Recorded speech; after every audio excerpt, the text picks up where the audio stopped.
proposals before he had even presented them.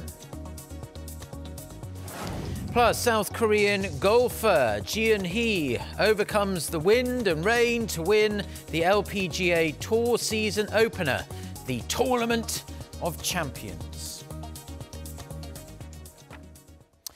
So, our top story this morning. Senior officials from North Korea and the United States have kicked off working-level talks in Sweden. They are hoping to make progress on a second summit between their respective leaders, which the White House says will take place near the end of February. Kim Hyo-sun starts us off. Working-level talks between delegations of North Korea and the United States are being held in Sweden in an effort to prepare for a second Kim-Trump summit. North Korea's Vice Foreign Minister Ji Eun-hee and U.S. Special Representative for North Korea, Stephen Biegun, kicked off their meeting on Saturday local time and haven't appeared in public since. This is their first meeting since Biegun became Washington's Special Representative for North Korea in August last year. South Korea's nuclear envoy Lee Do-hoon has also joined them for three-way talks, which are likely to focus on setting the summit agenda. The three officials are meeting at a highly secured retreat located some 50 kilometers northwest of Stockholm.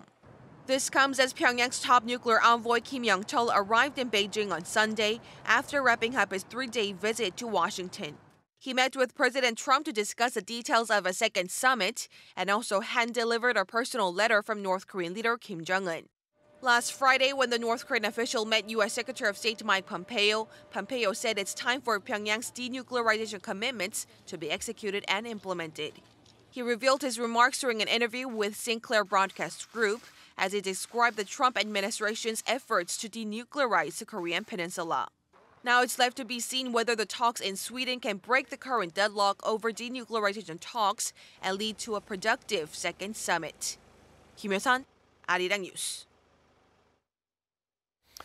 As a follow-up to Hyo-sun's report there, US President Donald Trump has once again expressed his expectations for a second summit with North Korean leader Kim Jong-un. He took to Twitter on Sunday to say that he looks forward to meeting with Chairman Kim at the end of February, a day earlier. President Trump also said he had a, quote, incredible meeting with the North's nuclear envoy Kim Yong-chol on Friday in Washington.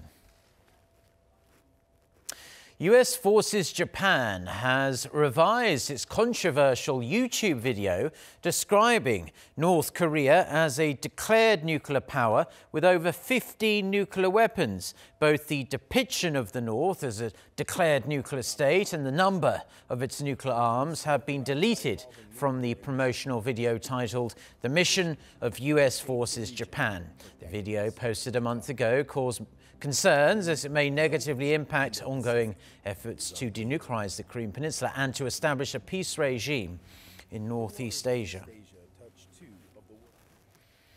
Japan is set to release new evidence it says supports its claim a South Korean warship used its radar to target a Japanese patrol plane last month. According to Japanese broadcaster NHK, Tokyo's defense ministry says it has a recording from the plane in question of a sound usually heard when fire control radar is detected.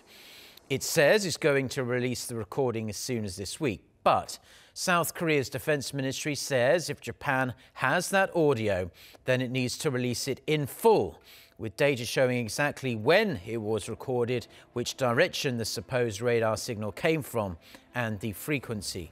South Korea says its ship was on a mission to rescue a stranded North Korean vessel and never used its targeting radar, though the Japanese plane, it says, flew near the ship in a way it's seen as threatening. President Moon Jae-in will hold his weekly meeting this afternoon with senior aides at the top office. They are likely to discuss the upcoming North Korea-U.S. summit, as well as South Korea's chronic issue with fine dust. If the president mentions the Kim-Trump summit, it would be the South Korean leader's first direct remarks on the matter, as the top office has only commented on it through the president's spokesperson. President Moon is also expected to focus discussions on ways to counter the bad air quality in the country after several days of very bad levels of fine dust. The volume of South Korea's mobile phone exports in 2018 slumped to its lowest level in more than a decade and a half, 15 years. Analysts put it down to an increasingly competitive global market, especially with some Chinese tech firms really starting to muscle into the sector now. Lee Seung-jae reports. South Korea's tech giants continue to provide consumers with the latest and most powerful smartphone technology, a necessary measure to stay ahead of the game in the cutthroat mobile market. In November, Samsung Electronics unveiled its first foldable phone that can be used as a smartphone and a tablet. But despite the company's technological advances and focus on innovation, the Ministry of Science and ICT says South Korea's mobile phone exports slumped to a 16-year low of $14.6 billion in 2018, down more than 23% from the year before. Experts say the slump could be due to the general slowdown of the global smartphone market and an increase in overseas production and parts procurement. Last year, global smartphone shipments topped out at 1.44 billion units, down 5% from a year ago. South Korea's market share also dipped in overseas markets. While it improved slightly from 2017 to the first quarter of last year, it has since decreased. Experts point to increased competition by Chinese companies like Huawei and Xiaomi. Global smartphone demand drops last year due to a lack of innovation. Demand is unlikely to increase this year as the general situation is not good and competition will only intensify. With a narrowing technology gap with China, local experts say developing innovative smartphones based on 5G technology and strengthening related ventures and R&D will positively affect demand for South Korean smartphones in the future. Lee Seung-jae, Arirang News. Now, Vietnam's South Korean head coach Park Hang-seo has further cemented his legendary status in that country after his team stunned the football world by beating Jordan on penalties to advance to the quarter-finals of the 2019 Asian Cup in the UAE. After 90 minutes of regular play and half an hour of extra time, the match was tied at 1-1. That means penalties. Vietnam's goalkeeper was the hero, helping his team to a 4-2 penalty shootout win. Vietnam will play the winner from tonight's match against Japan and Saudi Arabia. Staying on the sporting front, and South Korean veteran golfer Ji Eun-hee got off to a winning start in the new LPGA Tour season. Ji won the Diamond Resorts Tournament of Champions in Florida on Sunday by 2 shots over fellow South Korean Lee Mi-rim, finishing at 14 under 270 for a 5th career win of the tournament. And with that victory, the 32-year-old is now the oldest South Korean winner on the LPGA Tour, breaking the previous record set by legendary golfer Park Se-ri in 2010. With Ji's perfect start to the season, South Korean golfers this year are looking to go one better than their combined 9 victories in 32 tournaments last season. Now, a Twitter account and a Facebook page are essential platforms for politicians to spread their message to the public these days. However, looking to expand their horizons even further, a growing number of political figures here in South Korea are also making use of YouTube to promote themselves, with some enjoying massive amounts of success. More and more are jumping on the bandwagon, as you would expect. And while there's a way that potentially you can get a lot of publicity, there are also some downsides as well, as our Kim Min-ji explains. YouTube has become a must for political figures in South Korea thanks to the video platform's potential to reach a huge audience and as a means to get their ideas out unfiltered. Topping the list with the most subscribers is Yoo Min, a former liberal politician. Since he started uploading videos in early January, the YouTube channel he appears on has seen an over 3-fold increase in subscribers and now is over 630,000. His videos are aimed at helping viewers get background information on the government's policies. 지금 정부가 펴고 있는 많은 정책들, 제대로 이렇게 조명을 받지 못해서 많이 뒤틀려가고 있습니다. Among conservatives, the rising YouTube star is Hong Jun-pyo, former chief of the main opposition Liberty Korea party. Although he lags behind Yoo in terms of subscribers with around 240,000, he has seen that figure steadily climb, garnering attention for his stinging criticisms of the current government. 정권이 무너지고 있다.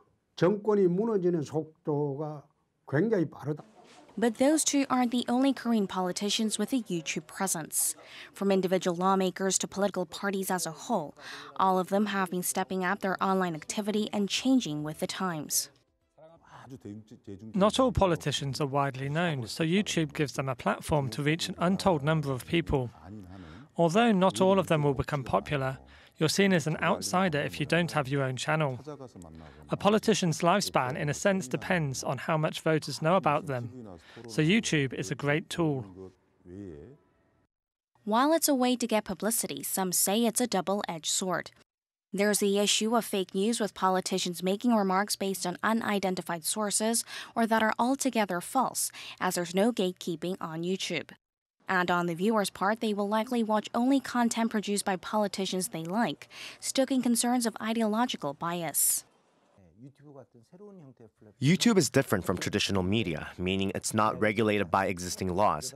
Therefore, even if the content is based on fake news, it won't be subject to criminal punishment. Sensitive information might help drive its popularity now, but it could sow distrust down the line, and politics could end up tainting YouTube.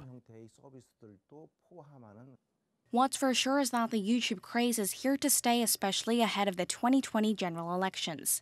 But experts advise politicians to be responsible about what they say, especially in regards to their opponents, and for viewers to consume traditional media as well, so that they can get balanced information. 김민지, Arirang News.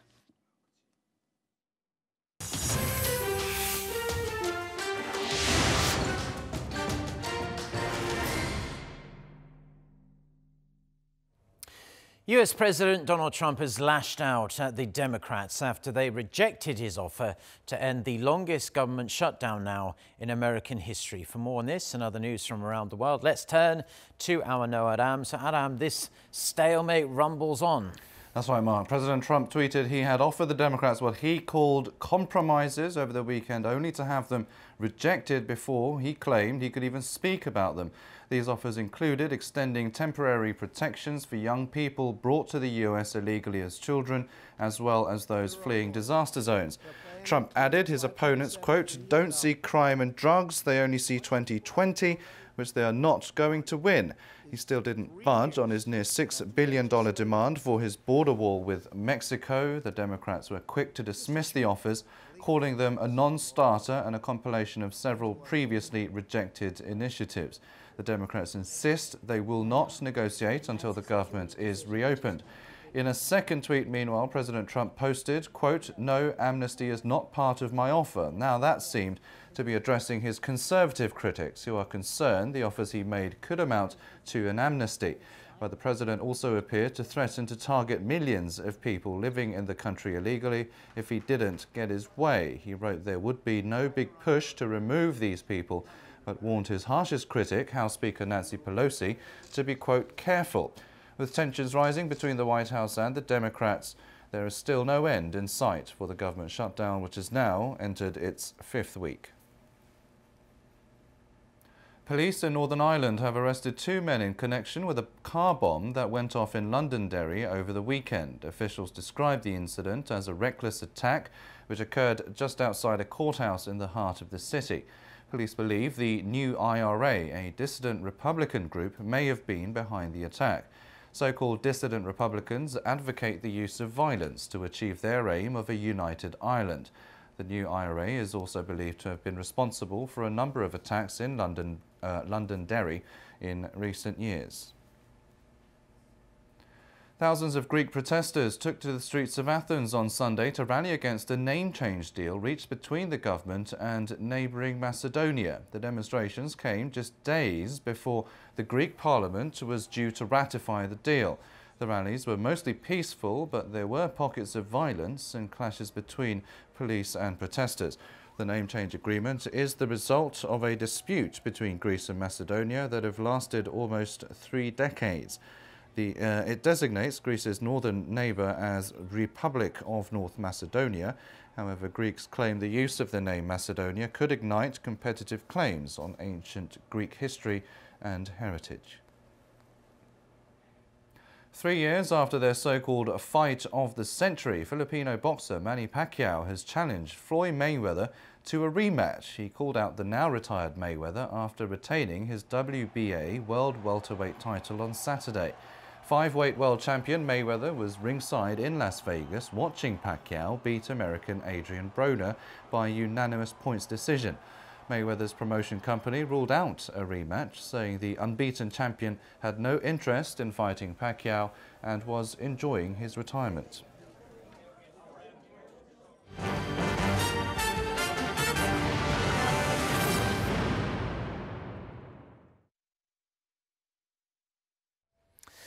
South Korea has temporarily banned the catching of the wild Pollock, or Myung-tae, as it's known here. The nation's favourite fish faces extinction in local waters. That's the reason for this action being taken. The Fisheries Ministry said the law takes effect on this Monday and restricts the fishing of the species until the end of the year. The number of wild pollock in Korean seas has fallen dramatically over the past 20 years due to rising sea temperatures, which have caused migration to cooler waters. Around 10,000 tons of the fish were caught every year up until 1991, but the annual average has dropped to less than a ton since the late 2000s. The fishing ban will be lifted once authorities decide fish stocks have recovered sufficiently. Now, in health-related news, colorectal cancer rates in South Korea are among the very highest in the world, unfortunately. But in a breakthrough that should improve patients' quality of life, local medical professionals are increasingly taking a precision medical approach when it comes to this form of cancer. Park Se-young with more. Colorectal cancer starts in either the colon or rectum. Because it does not show any symptoms in the early stages, colorectal cancer is usually detected in stages 3 or 4. Surgery can dramatically reduce a patient's quality of life, so doctors are increasingly using precision medicine to personalize treatment. Through imaging methods, the precision medicine approach can refine patient selection to omit those who don't need surgery. Around 20% of patients can be treated for colorectal cancer through chemoradiation therapy. The spread of precision medicine can be seen in other countries like the U.S. and Britain. If you want to call it precision medicine, that is now widely practiced across the world, and I'm very pleased to see that it's also practiced in Korea. The success rate for treating stage 1 and 2 colorectal cancer is 90%. Because colorectal cancer does not show any symptoms in its early stages, it's important to have regular screenings. In response to a rise in younger colorectal cancer patients, the American Cancer Society has updated its guidelines and recommended that screening begins at age 45 rather than 50. Park Se-young, Arirang News. Now, staying with science-related news, local researchers have developed a robot that can measure how tough different kinds of food are by chewing them. The data the robot collects are used to make food softer for elderly people who sometimes have a hard time chewing, especially some kinds of food. Jo Sung-min with the details. This robot was developed by researchers at the Korea Food Research Institute. With teeth similar to those of people, it emulates the way the human jaw chews food, and by calculating the force distributed across the teeth, it measures the chewiness of what's put into it. Inside is a tongue and part that releases liquid, making it very similar to how our mouths work.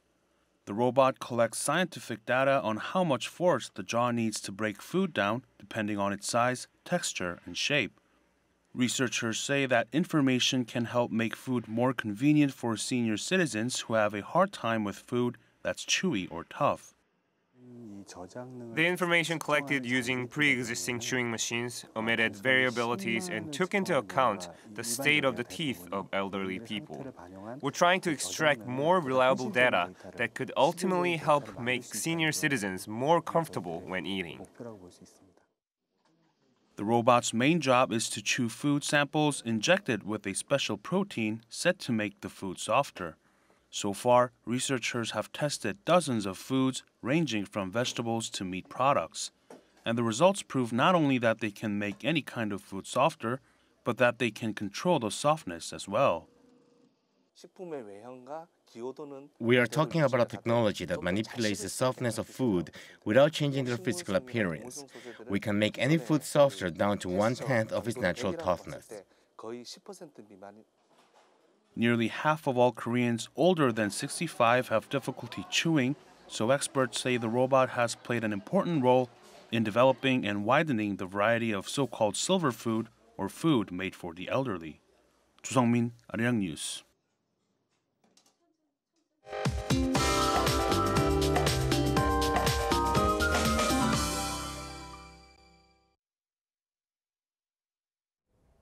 Good morning. We had a freezing and windy start to the new week with a cold wave advisory. Colder parts of the country saw lows plunging to below -10 degrees Celsius, but highs will rise rapidly by nearly 20 degrees by the afternoon to hover around the mid-single digits. And central parts of the country will see more clouds through the mid-afternoon with a slight chance of snow flurries in the afternoon, including here in Seoul, but the rest will be under clear blue skies. Back to today's temperatures. Cooler temperatures are a lot more welcome these days as we tend to see cleaner air, and daily highs will range between 5 and 9 degrees Celsius this afternoon. And while it's supposed to be the coldest time of the season here in Korea, we'll actually see quite bearable temperatures for the first half of the week, while colder morning lows are in store for the latter half, and it could get drier and possibly dustier. That's Korea for you, and here's the international weather for viewers around the world.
Well, that's all we have for now on this Monday morning here in Seoul. We hope your week is off to a wonderful start. Do stay tuned to us here on Arirang TV. Plenty more coming up, as well as our next newscast at noon Korea time with our very own Ji Eun-hee. So until then, goodbye.